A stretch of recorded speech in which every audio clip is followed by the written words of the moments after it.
To solve this equation, this simultaneous equation that involves logarithm, you have to take your time. So let's just say that xy is equal to 80. That's the first equation, right? I'm pretty much not doing anything. I'm just letting you know the first equation and the second equation.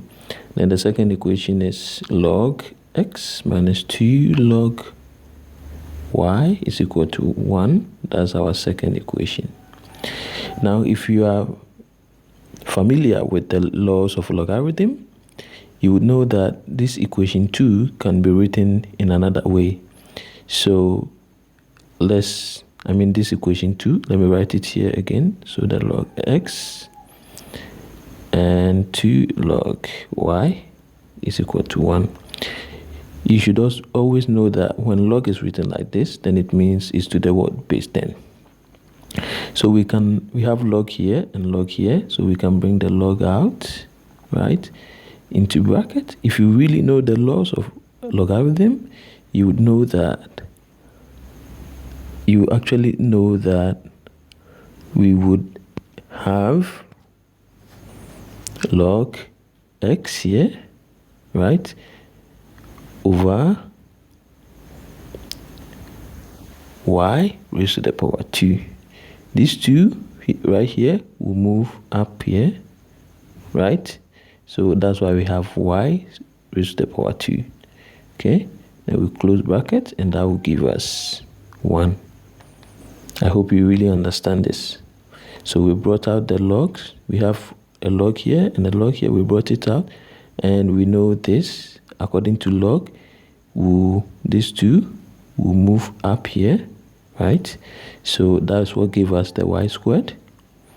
So log into bracket x all over y squared is equal to 1. Okay, we are still not done. I told you this is to the base 10. The log here is to the base 10, and according to the logarithm laws, this 10 here can raise to the power this 1. So we have x over y squared, right, is equal to 10. We are trying to get rid of the log, so we will have 10 raised to the power 1, but because it's 1, we don't write it, right? So x over y squared will be equal to 10.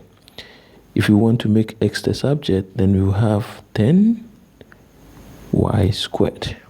Okay, now we can substitute. So you substitute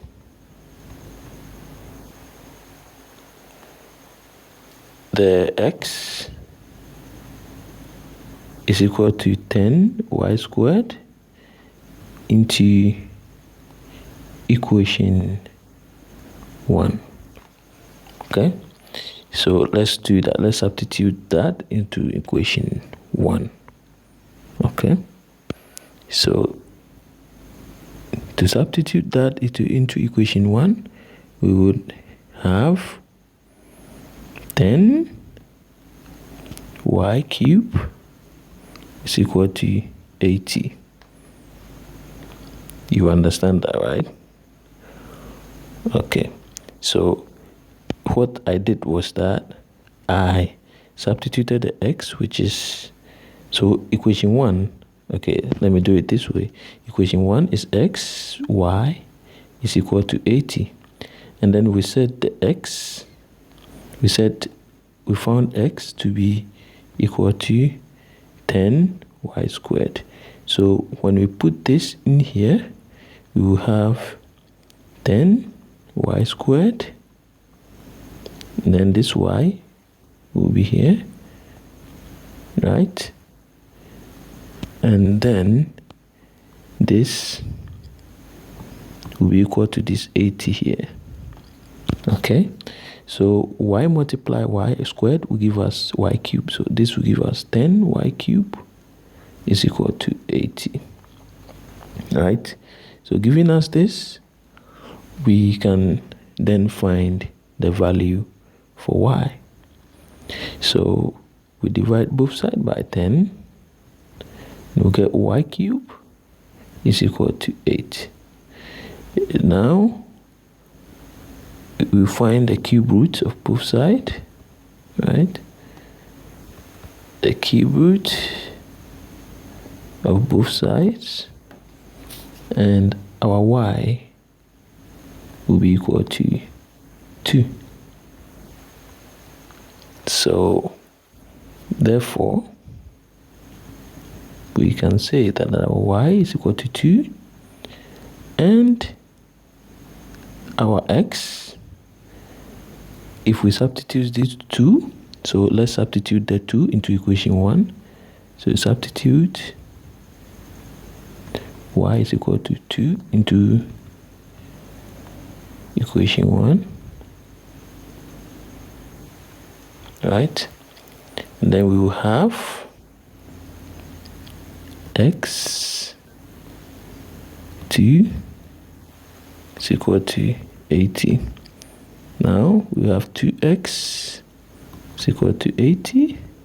We'll divide both sides by 2. We'll have x is equal to 40. So therefore, our x is equal to 40, and our y is equal to 2. Thank you for watching, and please, if you don't understand anything, write in the comment section below and I'll explain further to you. Thank you very much for watching. Bye bye.